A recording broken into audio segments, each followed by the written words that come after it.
What is up, everybody? Welcome to week 5 of the NFL season and a Thursday night game worth kicking off a week of NFL action for a change. It's been a while. It's been a minute since we've had a really good uh, Thursday night game. And tonight we get the Rams and the Seahawks. Really, really hard to nitpick that one. Divisional matchup, 53.5 point total, according to FanDuel Sportsbook. 2.5 point spread in favor of the road Los Angeles Rams. There's plenty to break down for tonight's single game slate, which is primarily what I'm focusing on. So if you have questions about the FanDuel single game slate, get those in on the YouTube chat, Facebook, Twitter, Twitch. If you have other questions, things like props, I have a few props that I've kind of looked at. If you have other season-long questions, you can ask those, but I'm a little more prepared to show you guys my simulations for tonight's slate, talk about some strategy for tonight. So again, get those questions in on YouTube, Facebook, Twitter, or Twitch, and welcome on into the FanDuel NFL Q&A for this week. I'm your host, Brandon Gdula. As I mentioned, focusing on this game, going to go over some simulations, some game theory for what happens generally across single game slates on FanDuel whenever we have a tight spread, a total over 50 points. How does that change things? So that's where I'm going to start for tonight. I see a ton of questions jumping in. Question from Tyler: what should I do about Josh Jacobs?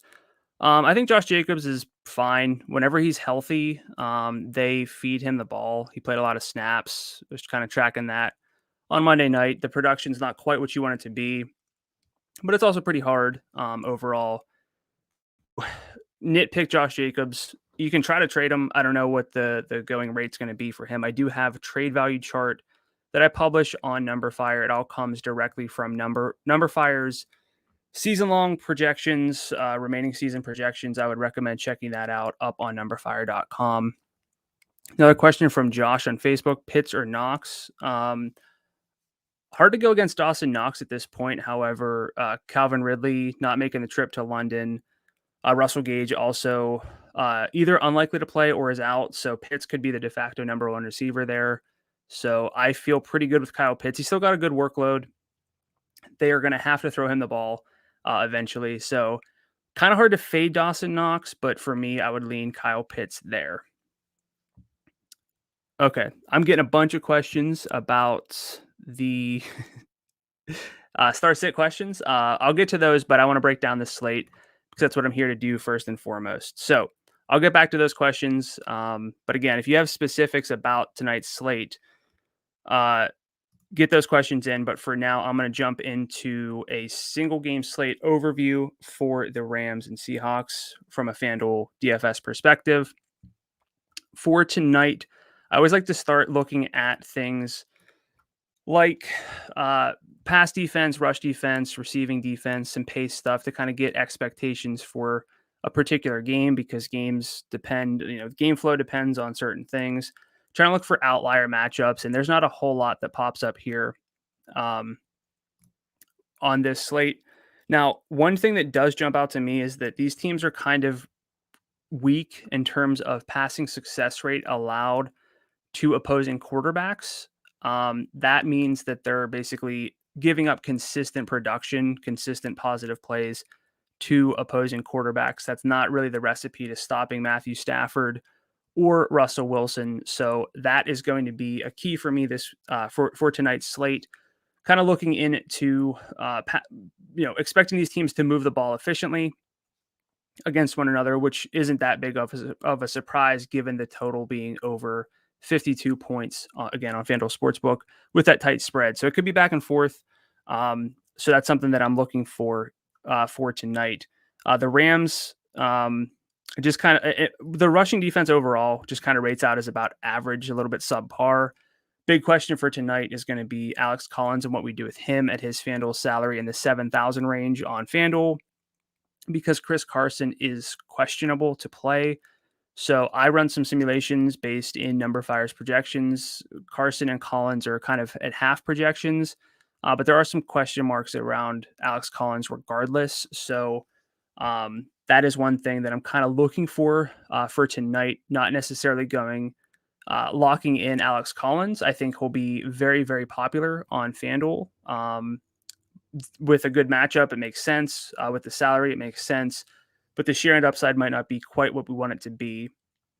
And then from a receiving standpoint, the Rams do rate out top 10 in player level adjusted fantasy points. So basically looking at what a player typically does on a per target basis and then what they do against this team. The Rams have been good against receivers. The Seahawks, not quite so good. Both teams are about top 12 against tight ends in terms of receiving, but they are susceptible to production out of the backfield to running backs. And combined, these teams rank about league average in pace, but they've had really up and down paces overall. They've had, flashes in the top 5, top 10, then also some weeks where they really slowed things down. One way for this game to be for the under to hit, which, it's a lofty total. The under can hit. It could still be, 48, 50 points. And the under will be hitting in that scenario. But we like to look at pass rate at number fire a lot. And if you look at each team's pre-snap win probability between 20 and 80%, so basically non-garbage time, we see that the Seahawks still want to run the ball. They're 24th in that contextualized pass rate.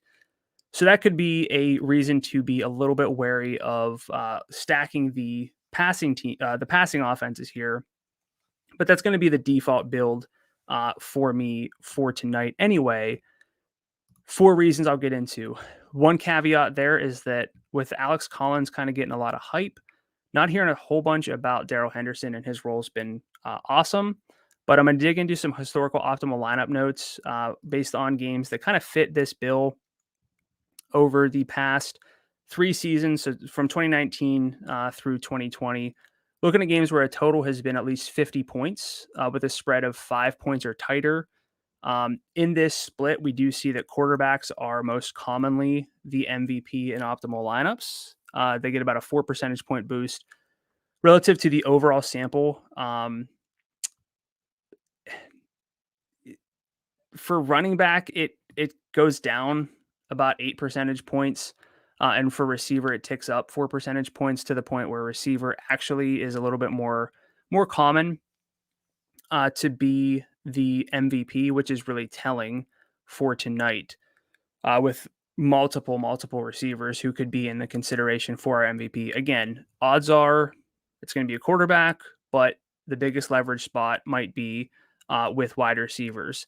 One thing that was noteworthy to me when digging back into these slates is that tight spreads, high over-unders, we get a 50-50 split in terms of MVP frequency on favorites and underdogs.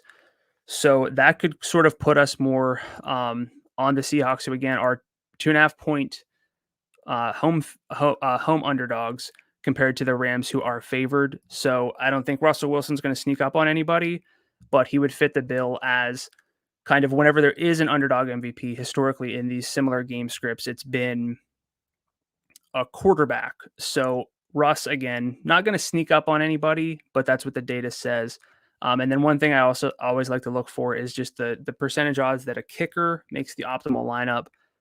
Overall, it's about 35% across all these games in this split where there should be more yardage and touchdowns with a high over-under. Kicker odds go down. We typically see kickers make more optimal lineups when there are fewer touchdowns to go around and teams are settling for field goals. So not quite what we are expecting for tonight with that high over-under. So those are some baseline takeaways for me based on optimal trends and just the matchups for tonight. Okay, digging back into some questions here. Question from Arthur. Thanks for the help. You're welcome. In a full PPR format, who sits from Zeke, Chase Edmonds, James Robinson, Stephon Diggs, Tyler Lockett, and Cordaro Patterson? For me, that's going to be Chase Edmonds, even in a PPR format, just because his touchdown upside seems really capped with James Conner's role in the red zone. James Robinson had a really nice snap rate. Now, I will say Zeke is a bit banged up, so you want to keep an eye on that. I would honestly have said possibly Cordaro Patterson, despite his 3 touchdown game, because the snap rate for him has been not that high. He played about 30% of the snaps last week with his breakout game. However, I already mentioned Calvin Ridley's not traveling to London, and Russell Gage probably not going to go either. So Cordero Patterson should get some extra volume. So out of those guys, Chase Edmonds, unless of course Zeke is ruled out. Question from Victor on YouTube: favorite MVP for tonight's single game? Perfect question. So I'll jump into my slate simulations here. Let me close this out. And then I'll go over my slate simulations from kind of a top-down perspective, sorted by median FanDuel points. And then I'll dig into some other stuff here. But Russell Wilson is expected to lead the slate in FanDuel points for tonight. His salary of $15,500 does not make him the highest salaried player. Had to stop myself from saying golfer because I usually do these, and I'm talking about golfers when I do the PGA or when I do the Q&A. It's usually PGA, but Russ is projected to score the most FanDuel points for tonight across 1,000 slate simulations, followed by Matthew Stafford. And we see that Russ is about 33% likely to lead in FanDuel points, Stafford about 30%. So you add those two up, it's about 63%. Again, that's a little bit higher than the historical optimal percentage for quarterbacks. But in terms of projectability, it's just easy to project quarterbacks, especially ones who run. Russ has been running a little bit, not a ton. But for me, I think so. The question for the way to answer like your favorite MVP is, who do I think is most likely to finish as the MVP? It's going to be Russell Wilson. Who do I think is kind of a sneakier sort of guy who's not going to be as popular as he deserves to be? I kind of think it's Darrell Henderson. Again, everyone's going to be talking about getting Alex Collins in your lineups. That savings of 7,500. Again, Carson and Collins are about half projected right now, according to NumberFire. Collins is going to jump up if Carson's ruled out, but his top score odds probably aren't going to go over about 6-7%, just because we have seen Travis Homer be mixed in. And if you're playing the angle that the Rams play from ahead, we could see more Travis Homer pretty easily. So I'm not going to really be playing Alex Collins at MVP. It's a very contrarian way to go, but I think that it's going to be Darrell Henderson for me as a sneakier MVP. His workload has been awesome. He plays like 90% of snaps whenever he's healthy. He was at 94% in week 1, 89% last week whenever he came back from his injury. And then in week 2, it would have been, he played, I think, literally every snap before he got hurt. And then Sony Michel came in and played. That's a really hard workload to avoid. And it's very clear that once he came back and was healthy, Sony Michel's week 3 was not very relevant for week 4. So again, favorite chalky MVP pick, it's going to be Wilson over Stafford. Sneakier MVP play for me is going to be Darrell Henderson for tonight. All right, scrolling through here. So Adam says Ridley and Gage are both out already. Yeah. I know I saw that Ridley was out. I wasn't 100% sure with Gage. It kind of scrolled past him. So, if you're out there and you're really looking for some depth, you could consider picking up Olamide Zaccheaus. He could probably be their number one. There's going to be a single game slate for that on Sunday morning, 9:30. Zaccheaus would be interesting. I don't know if Kyle Pitts will get enough usage to be an MVP, but that's going to be a fun slate to go over. So Adam's asking on Facebook, what's up with the Seahawks starting running back? Is he going to be out? So Chris Carson is questionable. Sounds like it's a game time call. Last week, he basically got his workload cut in half, and Alex Collins was very much involved. Their reports were basically that he wasn't hurt, but it came out just basically overnight that there is an injury. So if he doesn't play, everyone's going to be going to Alex Collins, and I don't disagree with that call. But I would also say not to get over eager out over your skis here because Travis Homer is very much in play. Let me pull up my stats sheet here and look at just week 4 for Seattle for now. And I'll filter through the running backs and just kind of get a feel for what we saw last week. So Alex Collins played 41% of the snaps. I know this will be small to read for you guys, so I'll blow that up. 41% of the snaps compared to Carson at 46%. 6 routes for Alex Collins, just 1 for Homer, Chris Carson. So again, I said that Travis Homer has a chance to be involved from a receiving standpoint, which is very much the case. Let me see this full season, the full season numbers here. Travis Homer, so 5.3 routes, about 18% for him in his healthy games. Collins playing in 3 games, 6 routes. So I wouldn't just necessarily say it's a guaranteed lock that Alex Collins has the Chris Carson role through like weeks 1 through 3 when we saw Carson just be the lead back. So I can't say if Carson's going to play. It sounds like he's not. If he doesn't, Alex Collins, I'm not going to say he's a bad FanDuel play at 7,500. Very good play. Probably not enough juice for me, though, to want to play him very frequently at MVP.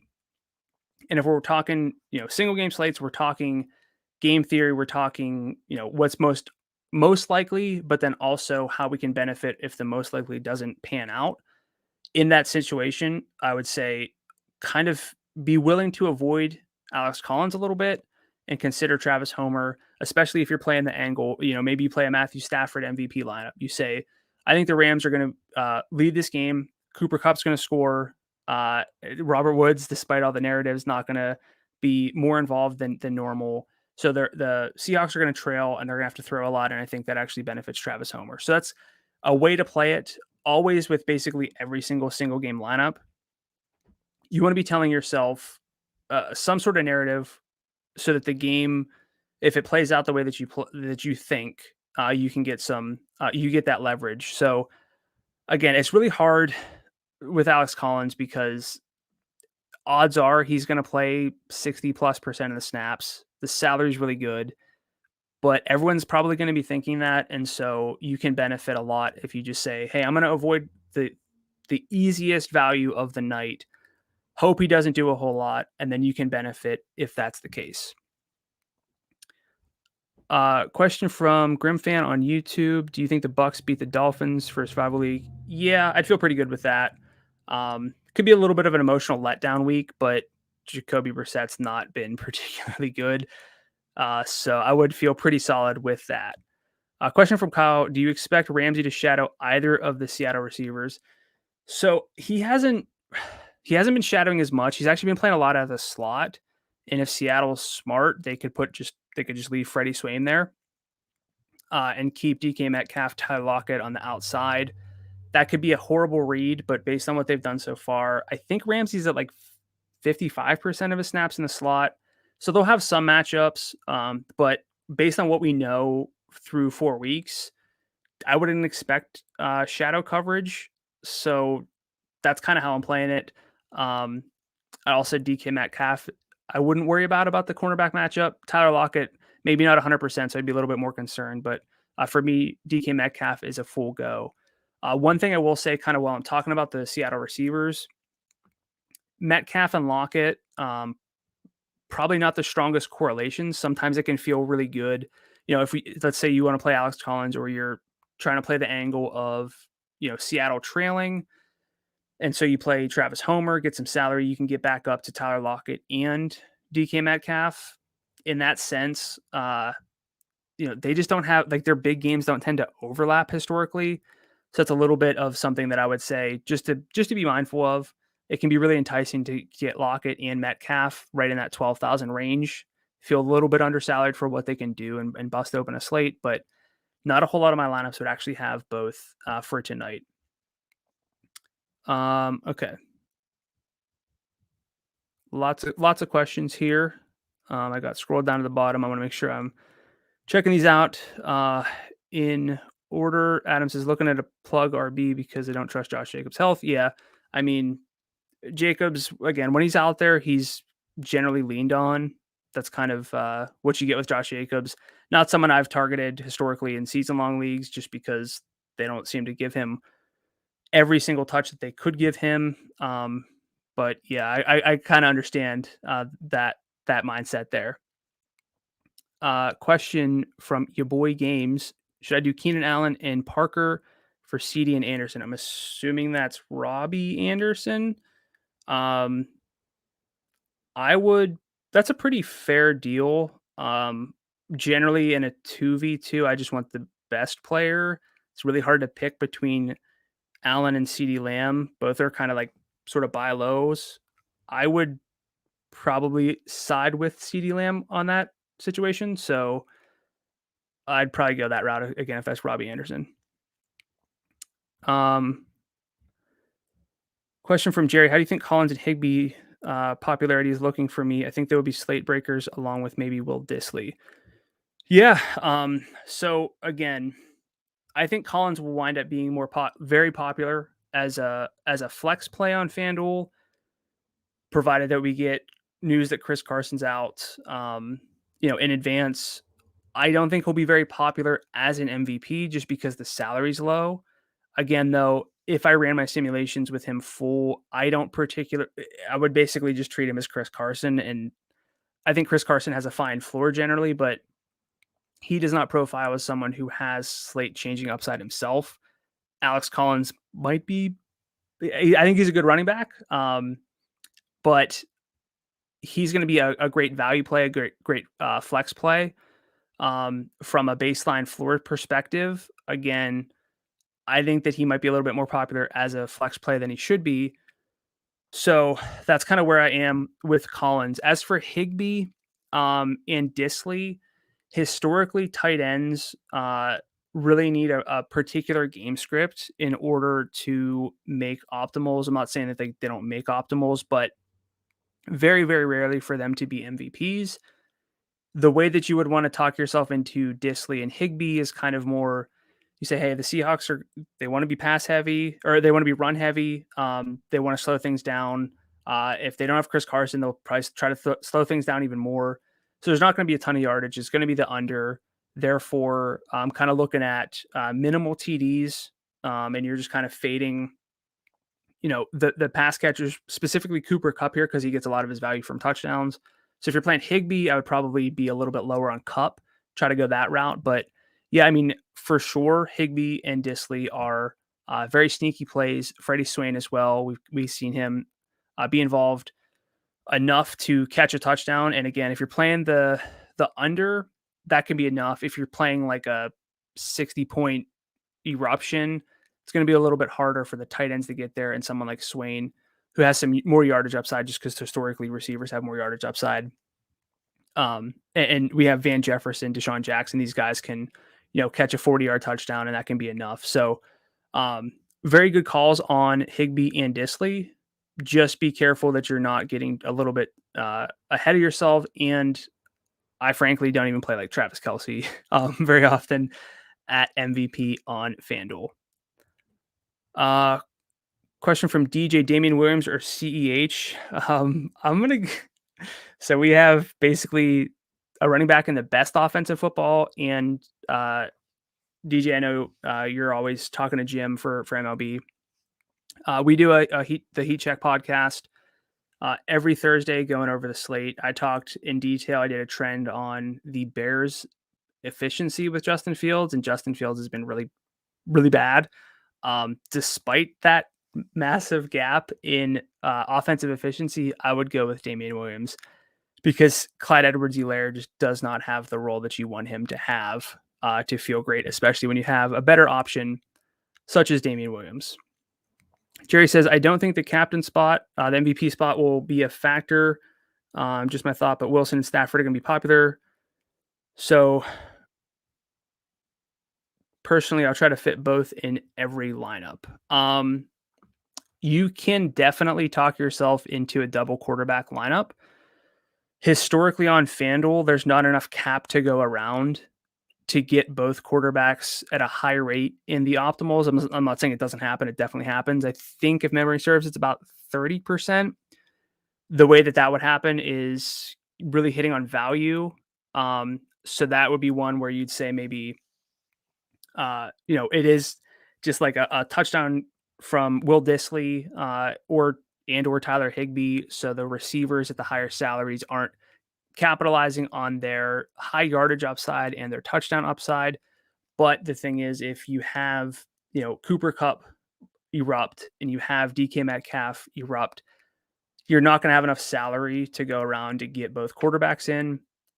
Again, you can see my slate simulations here very clearly. It says these guys are the most likely candidates to finish with a top score. That's always the case just because quarterbacks have a high median projection. They have a pretty stable range of outcomes from a standard deviation standpoint. I would say for me, I do prefer Russ just because he's the underdog. So that should help him a little bit on FanDuel. But from a FanDuel perspective, again, it is kind of hard to build around a double quarterback lineup. Okay. Question from Jeffrey. PPR need a receiver and a flex. Patter season, Corey Davis, Marquise Brown, Devontae Smith. That Atlanta Jets game has to be high scoring, right? London games are weird. It feels like they either are like a bad Thursday night game or that they do erupt. So if you need a receiver and a flex from there, I would go with probably Marquise Brown as the receiver there and Cordaro as the flex. But that's a pretty good problem to have. That's honestly quite equal. I can see the path. Geez, those are high ADOT guys, high risk guys, high reward guys. So that one could blow up, but I would go with those two for tonight. Adam says I can IR Jacobs later on and get another plug player. IR spot. If you guys play in season long leagues without IR spots, I'd really tell your commissioner to implement those moving forward. They're very helpful. They make a lot of sense. Jerry says Swain is a solid play as well, but it's a chance on him, especially out of the slot. So yeah, again, I don't know what the Rams are going to do. I don't like to say there's no way that the Rams are just going to let Jalen Ramsay play on Freddie Swain in the slot and just leave it at that. But again, based on the data we have, the best that I can say is Swain's going to face Jalen Ramsay a good bit. You would have to think that that's not always the case on 100% of his snaps. And if they just go away from Jalen Ramsay, then Freddie Swain should realistically be a really strong pivot for tonight. And I would say that at 6,500, he's going to be one of my more popular value plays, especially because for 1,000 more in salary, you can get to Alex Collins. Again, single game slates, you got to think a little bit differently here and be okay saying I'm gonna waste that 1,000 when I could play Collins, and I'm gonna play Swain instead. I hope he gets the touchdown and hope that Collins has a little bit of a more reduced role than anticipated. Victor says, can you play Kupp and Henderson together in GPPs? You can. Kupp's a little bit difficult for me compared to other receivers simply because he scores a lot of his FanDuel points from touchdowns. Henderson's going to do the same just because he's a running back, but that's a really good question. And I would say that you can do that and you maybe just kind of play the angle of, hey, Henderson scores and they play from ahead. He plays 90% of the snaps. Kupp scores once and is targeted. And if you're going to do that, then you got to say, I'm not buying into the high risk profiles for a Van Jefferson or a Deshaun Jackson. I'm not buying into Robert Woods now, the squeaky wheel narrative getting the grease. So I would, if I'm going to go heavy at those two in the same lineups, you have to bump down the Rams. But I do think that you can do that because the over-under is high. If the over-under was lower and we had lower expectations with touchdowns, I would say no. But with that high total, absolutely. Question from Michael. I got Hollywood and Moss for Melvin Gordon and Sutton. Did I win? Yeah, I love Cortland Sutton. His air yards profile is amazing. But the quarterback situation's not it.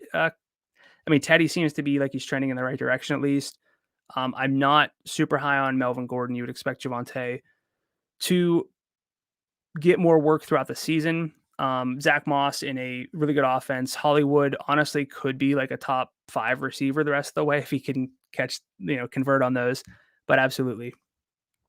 Dre's asking, is Everett going to play? So I don't know. He has to test negative once more. If he does play at 6,000, that's a really strong pivot away from the chalkier plays. I think that a Russ Everett stack makes a lot of sense, and you kind of avoid the receivers. That's something I've been eyeing up. But here, Disley at that same salary, very much in play for me for tonight. I know that there are some more questions. I'll circle back to these if I don't get to them in the chat. Josh is asking Alex Collins or Perrine. So it sounds like the Bengals will go with a committee approach. So if we find out that Chris Carson is inactive, I would just play Collins and not worry about it too much. If you picked up some AJ Perrine like I did, you might not get kind of what you're looking for this week. But that's all the time that I have for today. Again, I'll circle back and hit up these I answer some of these questions in the chat, but that's going to do it for me. Best of luck tonight. It's going to be a fun game. It's always fun to think differently about high scoring games.